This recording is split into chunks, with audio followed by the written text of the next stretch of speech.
So Well, cute. because I'm always so concerned about my Yeah. sound quality. Well, Are we on? we are on. Great. We're live on Facebook, which is my favorite time of day on a Thursday, 1 p.m. Karen and I, we love to just talk to people, don't we? Yeah. Today we got a really special guest joining us, Rebekah Churchyard. I like that name, Rebekah. That's kind of an interesting name. Thank you. Well, we might have to talk about where that came from. She's a registered social worker and the founder of Green Care Farms, which is actually Canada's first nature-based dementia care program on an actual working farm, which is really cool. She's doing incredible work rethinking how we care for people living with dementia, bringing purpose, connection, and nature into the experience. Rebekah, welcome to our little program here. Thank you for having me. Well, this is not your first time on Karen's program, so we're happy to have you back, I should say. So let's start with a really simple one for those of us that are new to the game, because I'm new to this, to meeting you. What is Green Care Farms and how did it all begin? Yeah, so Green Care Farms is a day program for people with dementia on an operational farm. So its focus is to give people with dementia a meaningful, purposeful filled day and their care partner a break. So a 5 hour block of respite for the care partner to do whatever they need to for themselves while their person with dementia is in a safe, supported, fun environment outside. This came from my own caregiving journey with my grandparents. So, my grandpa was diagnosed with dementia. He was quite young when he was diagnosed. He was 63 years old, and he was a farmer and a business owner and had a lot on the go. They were very busy people. And my grandma quickly became his primary caregiver. So, I watched them go through their caregiving journey. And my grandpa didn't like a lot of the traditional programs for people with dementia. He was an outdoors guy. He liked to work, he liked to keep busy, and a lot of our focus for people with dementia, arts and crafts and songs and things like that. And my grandma would have done great, but not so much my grandpa. So I was looking for an alternative sort of model of care for him and came across care farming in the Netherlands. So in many, many different countries in Europe, none in Canada. So they passed away 10 years ago this year. And about 5 years ago, I founded Green Care Farms after doing lots of research. And how it started, I moved my own money from my bank account to a social enterprise account and had spent, half a decade in nonprofit board of directors in different sectors involved in supporting seniors. And yeah, gave it a go this way. That's what I That's did. cool. That's really cool. It's a really different take on this for sure. So what makes sort of a rural or nature-based setting so powerful for people with dementia? For anybody, right? For anybody. I think, Honestly, 100%. I could be yeah, out there every day. I would love that. anybody. They're my mental health phase too on the farm. I think like the trick is when you're living with dementia, your ability to access the outdoors is so limited. So for you or me, if we are totally out of our minds, we need to go for a walk, hit the street, go for outdoor time, we can just do that. But for someone with dementia, there are sometimes actually physical barriers preventing them from doing that. So a lot of our support for people with dementia is making sure that they're safe and supported, which might mean locking doors. And so there's very few opportunities to be outdoors. That's what makes it so different is that we're totally outdoors, totally focused on being outside, always connected in nature. It comes down to the sensory engagement of being outdoors. So when you think about your senses, that is what you can hear, taste, touch, smell, or see, right? And when we think about mindfulness or being engaged in the moment to moment aspects of our day, a nature based setting is a therapeutic support for that. So when we're seeing green fields, we're hearing birds, we're smelling the fresh sunshine on a freshly cut acreage of hay, those sorts of things, they're intuitively healing aspects of the environment. So not only can people with dementia they can't often access outdoors, but they also don't have that much exposure to a lot of the sensory stimulus that would benefit them. So that's what makes it special. Is That's that incredible. What does a typical day look like as Karen's dog just decides to hijack our entire thing here? Um, well, it's what does a another. typical day look like? What are these people doing when they come to the farm? Do you have animals on the farm? We love animals. I was just gonna say, like one of our philosophies is people feel most alive when they're surrounded by living things, plants, animals, the outdoors itself, right? We don't have any dogs on the farm, but we have turkeys, ducks, alpacas, chickens, goats, pigs, and we have a lot of babies right now. So in our program, we engage with the animals. We don't go in the pens. We are not required to provide direct care for them, but we hang out with them and they're lovely to be around. A typical day is a mix of work, social time, eating food. We do a lot of planting, gardening, weeding, watering, property maintenance, especially for our fellas out there, people like my grandpa who did a lot of property maintenance, farming, constantly taking care of fencing, what have you, just farm life. They like to be around that stuff, right? So we don't have our folks with dementia driving tractors directly, but they're around tractors driving around, if that makes sense. So it's a very sort of familiar environment for them. A typical day starts at 10. We all kind of gather at the front. We do a bit of a walk down to the sensory garden. We have a little bit of like a huddle, I guess you could say, at the beginning of the day where we figure out what tasks we need to do in the garden, in the space, what's going on in the farm, if there's any special crops or any activities, like when they bring out the really big tractors, that's fun to watch. We might go over there and watch that for a bit. Sometimes we have a bunch of plants we need to get into the ground. So we do a bit of huddle to figure out what tasks we're going to do during the day. We break halfway for lunch. We have a simple soup sandwich under our beautiful gazebo, which we built last year as a group. That was fun too. And then in the afternoon, we have a bit more quieter activity, spending most of our time in the sensory garden.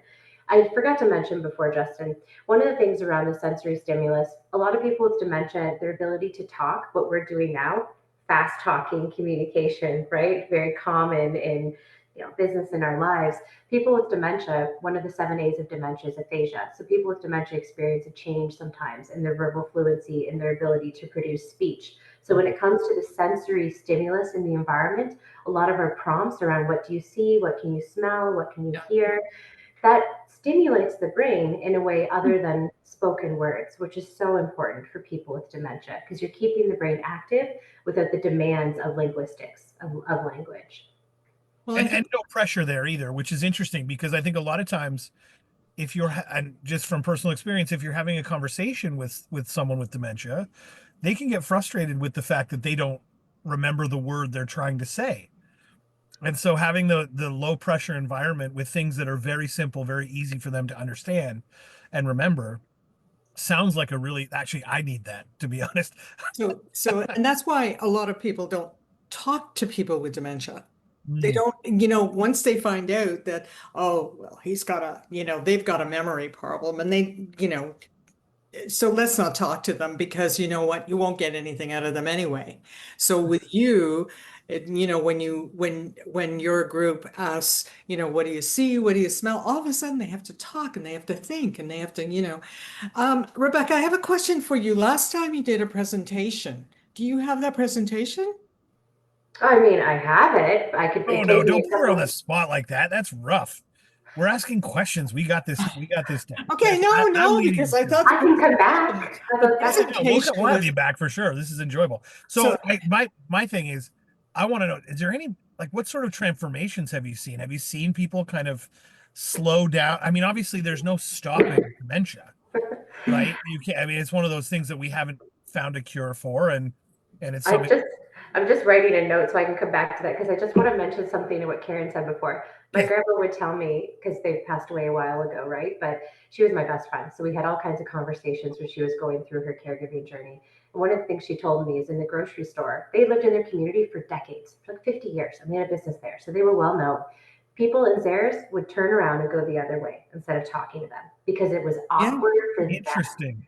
And so I think the person with dementia might not pick up on the awkwardness, but they know something's off. So they don't know necessarily that they're not making sense. It's the other person whose face is just like, interesting. What's happening in this, right? And so it's so important for everyone to feel like they belong somewhere and a fail-safe environment. It's a safe place. They can't make mistakes. They can say whatever they want, and it's safe for them to do there. So I think in terms of transformation, I have seen that people actually try talking more than they used to because there is no kind of failure or social punishment for getting something wrong, right? They can try and they can try as many times as they need to. We have a lot of people who have engagement in their vocation or their professional life. So farming, people who like to build, a bricklayer.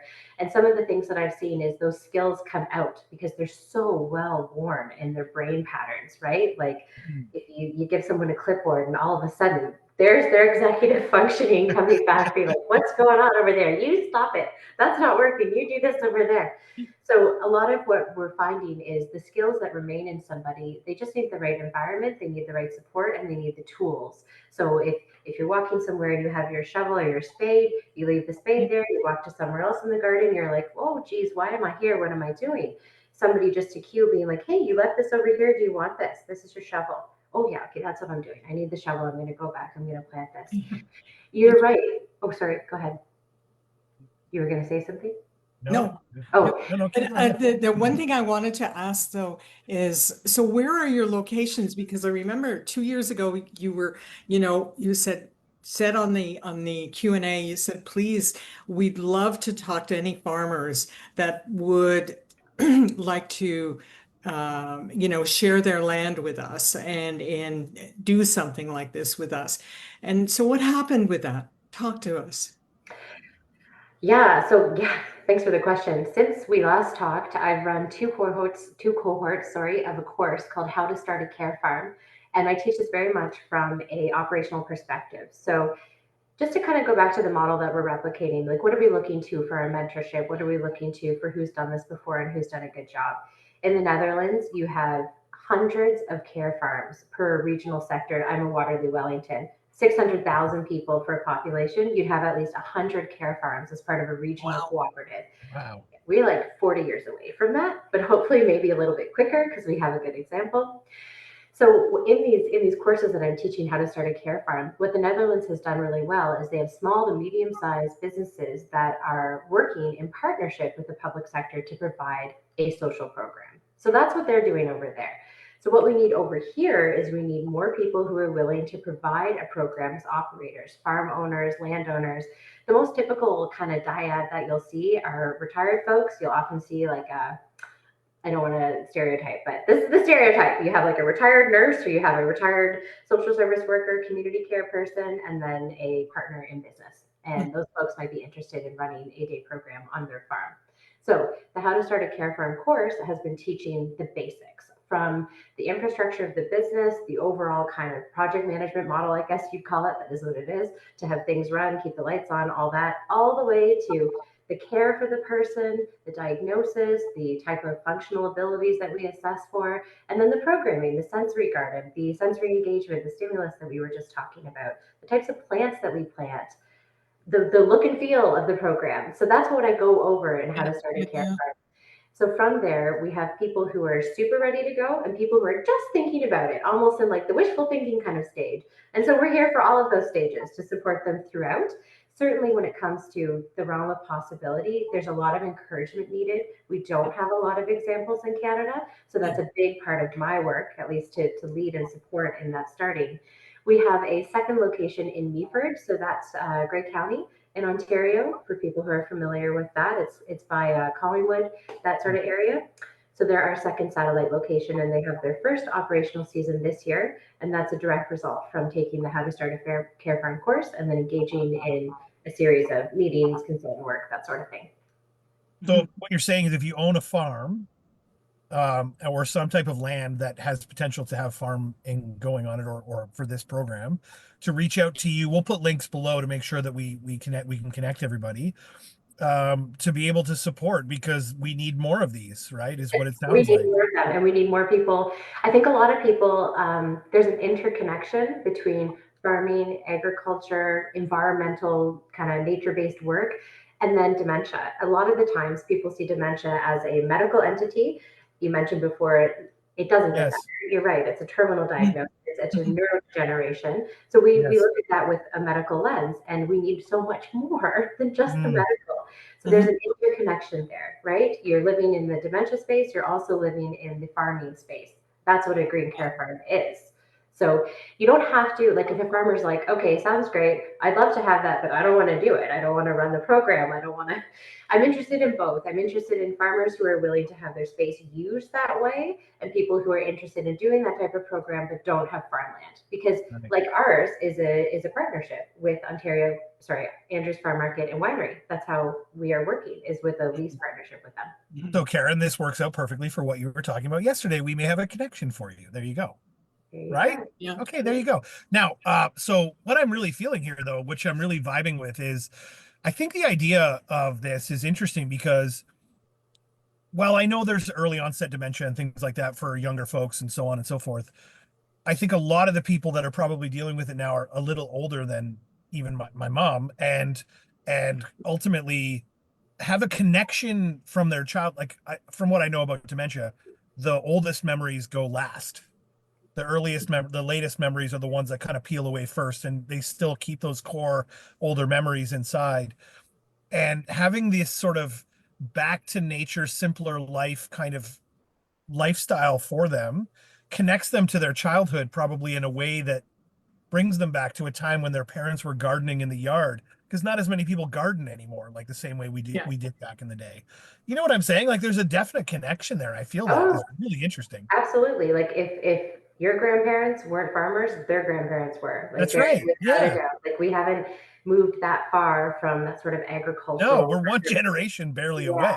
Yeah. Yeah, and it seems like there's so much we could go on about, and the importance of localism when it comes to food, and just like our food security system, how we need to be growing more food, and a Yeah. lot of our people in our communities who are older are connected to that. Just to kind of like add something to what you're saying, young onset is when somebody is diagnosed with dementia in their 40s, 50s, even early 60s. That's young onset. Early onset, you can be an 80-year-old person with early onset. It's just the Okay, beginning good stages, right? distinction. Yeah, Thank you oh, for that. very much so, because I've had clients who who have had early onset, and oh boy, it's not a happy thing. Interesting. No, yeah. So an early onset is kind of the movement from mild cognitive impairment, MCI, which any of us can have on any given day. It just depends on your day, how Yeah, much sleep you've had. Yeah. That's just yeah, yeah, almost a moot point sometimes. So once you move from MCI to early onset, then you're kind of going to be into the middle stages and then late onset for yeah, yeah. or late stage disease. So How how do many we? Oh, go ahead. I know. I think you're going to ask the same question. Go. how many people have you got? First of all, they're all volunteers, obviously working with the people that are coming to the farm or the farms. And so how many people have you got working with you now, Rebecca? Because this has grown for Oh, you. it has grown.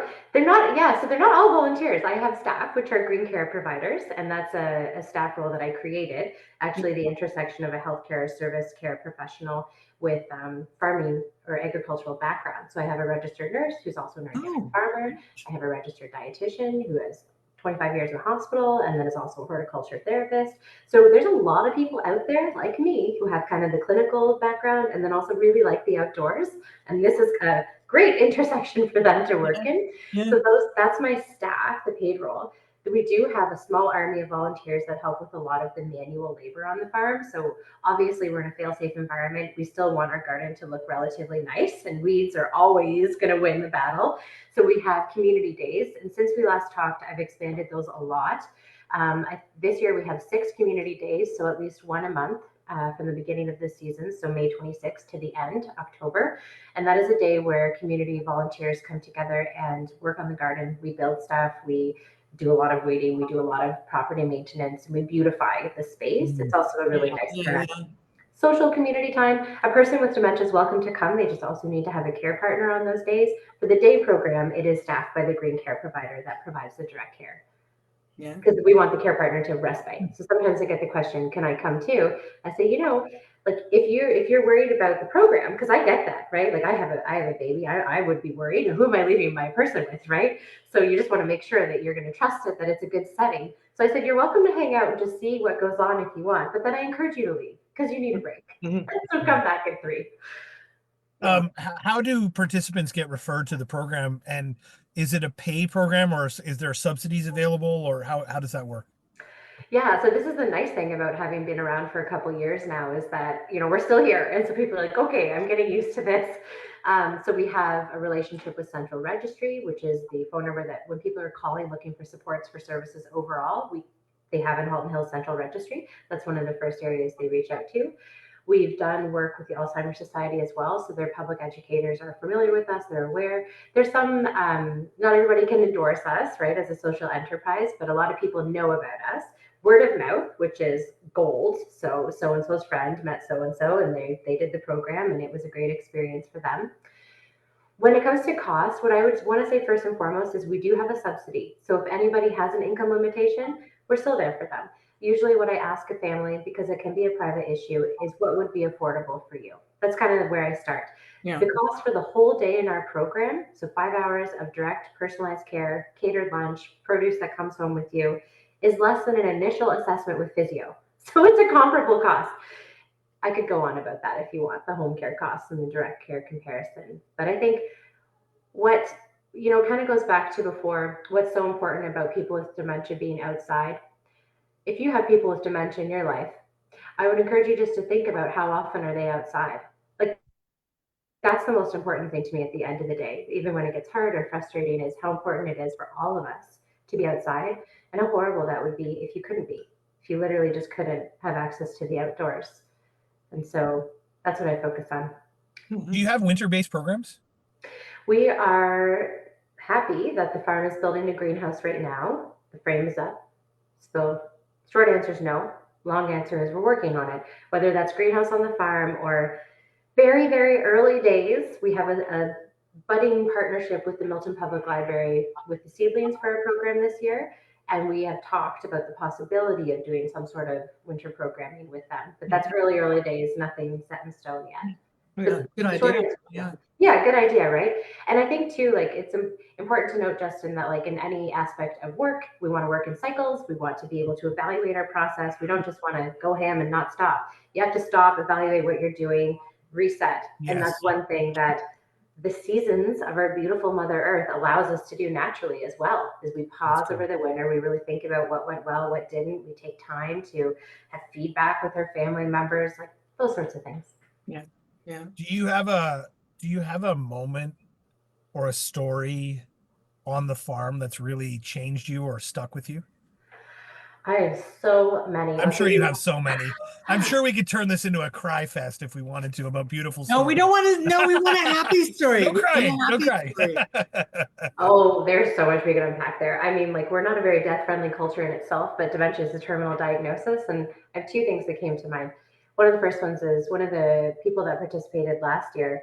A lot can happen over the winter, and a lot can happen with dementia. Some types of dementia, some subtypes can be very fast-moving. So we have one lady who was in our program last year who unfortunately progressed to the point where she's in palliative care now. And of course, that made me really sad, right? Hearing about that at first. But then I was getting stuff ready for this year in the program, looking through all the pictures, and just so many pictures of her smiling in the flower fields, waving, like sitting with the sunbeam on her face. And it was just a really nice thought for me to have, that this was the last year of her life, no matter what, however we look at it, that was the last year of her life. And she had, 19 days fully in the sun with us, loved, supported, in an amazing, beautiful place. And, that makes it worth it, because it was going to be the last year of her life no matter what. So that's really sticking with me now. I'm definitely thinking of her family, and they're in our thoughts. And this was a young person. She was like 64. So you never know, right? She was working like a couple years before that. Anyway, so that's that person that's top of mind, and I'm grateful to have given her a good experience in the last year of her life. So that's really meaningful. I think the other one is one of our original guys, super like gruff fella, not really into the sit like my grandpa, didn't want to songs, dance, arts, crafts, not for him. He started to get his stuff ready and put it by the door Sunday night. Like, he'd get his toolbox ready and his kit, like the things he thought he would need, the irrigation parts, and he'd put that by the door because he's ready to go to work the next day. And I think just that familiarity, right? Like, that's so cool, eh? It's so cool. Retirement can feel like it is actually a social disenfranchisement. You know what? It gives them purpose, right? Yeah. Like, not everybody wants to retire, and not everybody needs to or should, no matter what, right? So for him, he's like, yeah, I'm going to work. This is my stuff. Like, get out of my way. I got to work tomorrow. So I think that hearing stories like that, just about how familiar it is to be needed somewhere, to have somewhere to go, to have a responsibility. And then also, of course, the end of life aspects of that immersion in beauty, and just, we truly care for people there. Like, I know it might sound weird if I say we love them, but we do, like, totally. We do. And I think one of the other offshoots of this, which we haven't really hit on too much, is, while this is wonderful for the patient, I don't want to call them patients, for the people that are in your program, people that are in your program, the family members that have to care for these folks on a daily basis, like when you're at home with a person that has dementia, you have to be on 24/7. It's actually you've actually mentioned this, and it kind of hit my head. We're coming full circle. I was dealing with a client the other day, and their little 4-year-old daughter was running around in the front yard out onto the road, and everyone's like, chasing the child around. That's kind of how we end up, I suppose, with folks with dementia too. You have to just be on them, with them all the time. It's that full circle moment of reverting back to childhood and kind of going that route, which is why I love the idea of the tractors and things. Because even me now, I love like when a fire truck drives by, and Yeah, so, but the idea of like being able to give the people at home a a break, day's break or a a couple break. of days break here and there, whatever it Yes, is so healing and yes, important for those people too, yeah. right? Yeah, I mean, surely have you you, must Totally. have Sorry. stories of people just being so thankful for you. Yes, and I just would like to point out just a little bit of a difference too, because with kids, we're like, oh, they're curious, they're learning. Like, yes, we need to make sure that they're safe and supervised, but it's a happy thing. With dementia, Mm, there's a lot of that sort of stigma that Karen was talking about before, where there's a lot of privacy and like, oh, so and so does this now, just we don't want to, yes, some people feel embarrassed by that behavior. So there are even right, fewer places for them to fully be themselves, for the right. care partners to be like, okay, I can trust so and so with them because they know about dementia. I don't have to explain this. I don't have to sugarcoat stuff. I actually get to leave. So this is wonderful. And I've heard in the beginning what I noticed care partners are doing, or they're doing the urgent stuff, the critical, the oil change that's like 4 months overdue, the bills they have to pay, the meetings that they pushed off forever, right? Yes. The lawyer stuff. They have to do these things. They're critical. Hmm. Towards the end of the season, we're doing lunch with friends. We're doing nails. We're doing hair, shopping. Like there's a bit more of that like true self-care we want to see, while the urgent tasks or the backlogs being cleared in the beginning, and then we're having more fun as But days go even by. explaining this to people as someone who potentially had or has a person that has dementia, rather than saying, "Oh, I'm taking them to the center or whatever," it's like, "Oh, we're just taking them to the On farm. the They're going to hang out front. at the farm today." Like just a different conversation. So what I can explain to you, Justin, is I don't approach my members and say, "Hey, like you have dementia, I have a program for you." That Yeah, doesn't vibe for anybody. no, no, yeah, yeah. Like, No, of course no, not. no, no. Yeah, So what no. I say is, "Hey, I heard you have some extra time on your hands. Maybe you're retired. I'm looking for people who can come on the farm and help me. that's I heard you're amazing. really Yeah, skilled, yeah. right?" And so That's they're like, amazing. "Oh, you need me?" I'm like, "Yes, I do need I'm you." so glad you said that. That's amazing. I love that. Yeah, it makes a difference, right? And It I does, Oh, a big difference. Huge. because it's dignity. It's their dignity, totally, and they right? can Like they it's do hard to they're contribute. losing that in their own mind, and the caretaker might be thinking the same thing, Yeah. husband or wife. It allows them to keep their dignity for what they're doing, and they're making a difference in the world. It's true, and we donate our excess produce to the food bank, and so I explain Oh, that as well. Like we're growing food for the food bank. Can you come help? And so they get everyone gets that, right? So that kind of social value of that. Is the farm open now? Are the lots open now? Yes, the farm is open now. Our first program for Green Care Farms is May 26th, just this Monday coming up. Yeah. very That's on good. Monday. So if anybody's listening and they have somebody, get in touch soon if they want to start on the first So, all day. right. So that's Well, what I was going to say. So, can we get involved now if we had someone? Yes, and throughout, like obviously Monday is Perfect. urgent, but so it's interesting because Justin's wife has a situation and his inner family, and my father suffered from Alzheimer's, and so we know what it's like. But I want to ask you about the numbers. The numbers, have they grown over the past couple of years, Rebecca? Because I understand they have. And it's very interesting. Is it because of the world being so stressful and older people, eating less healthy? I don't know. Oh, okay, you mean the number of people with dementia, like kind of the incidence occurrence, like globally? Oh, there are so many factors. My goodness. Okay. One of the most critical factors is just longevity in itself, right? Yeah. So you have people who think about the pension plan. We thought people maybe would pass away a few years after 65. Look at us now, right? You've got 30 years of potential life after the age of 65. Dementia isn't completely an age related disease, but it is the biggest correlating factor is age, right? So that's one of the biggest factors, just people are living longer. So a lot of Alzheimer's disease, which is kind of there's 200 different subtypes of dementia. Dementia is the overall umbrella that we have, and Alzheimer's disease is one of those. So there are many, many, many other types of dementia, and a lot of those come from comorbidities. So a lot of health events, right? A lot of blood to brain related events, those can result in a form of dementia different than Alzheimer's disease. Alzheimer's disease is kind of that memory loss, neurofibrillary plaque. Oh yeah, it's total. Yeah. When you talk about lifestyle, it's lifestyle overall that gives us the compression of comorbidities. So we're pushing off all of those health events, all of those chronic diseases to the end stage of our lives. So we want really that last 5 years to have all of those chronic comorbidities rather than managing them from age 60 to 85. And dementia is, well, all the subtypes, one of those things as well. So of course it is lifestyle. Of course it is social connections. We don't have the crumbling pillars of our time, right? Community, family, religion. It's all of those things that we're seeing now in many different chronic comorbidities. It's also the degradation of our healthcare system in some ways, right? You don't have as much follow-up. You have more competition in that space. We're in this sort of like awkward transition for some tech working and tech not working for everybody. It's just kind of like not good right now. It's not fully functioning as it could be someday. And we're not doing the old hard copy version either. So there's a lot of miscare in there. So it's all those things. It's living longer. It's a more stressful, more convenience lifestyle. A lot of our ways to stay healthy are not convenient. They're actually hard and arduous.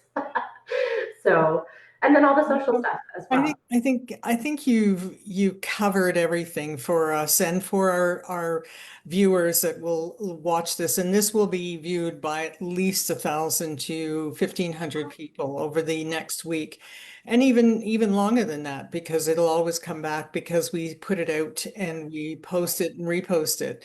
So Rebekah, as usual, and I love having you on because you represent a cause that I simply believe in, totally believe in. And so thank you very, very much for coming on. And we'll have you on again, and then you can do your presentation because Of I think course. you'd love that. How dare you not bring a presentation? I mean, it's there, but I love this conversation, and I also love the opportunity to be able to have a bit more of that conversation. I appreciate it. I appreciate the audience, and please do reach out. Like Right. So if whether you want to volunteer, whether you are a farm, whether you have a person in your life, or even if you're a person that may be starting to deal with some of this stuff and want some resources and some help, just the links will be below. We put them all below, and we will be sure to make sure that everybody gets what you need. And please get in touch with sweet Rebekah because I just simply adore her. She's amazing. Thank you. I'm definitely coming back. One of the things that strikes me about things like this, and we've had a few people lately, and I've run across a few people in my world when it comes to this type of work, in a lot of ways is incredibly selfless. Like there's not, I mean, okay, maybe there's a little bit of money in it for you in the end or whatever, but it's probably not a huge amount. At the end of the day, you are a human being caring for other human beings, and we need more of this in our world. Like there's too much vitriol and garbage, and we need more. So I appreciate I totally agree, and thank you for saying that. It's true. And the whole, be the change you want to see. It's hard, but this is definitely what I want to see more of in the world. Beautiful. I love the message. I love the message. Thank you very much. All right, everybody. Thank you for watching. It's been 30 minutes. We don't want to. Thank you for coming. You're welcome. Yeah. All right. Take care. Talk to you later. See ya.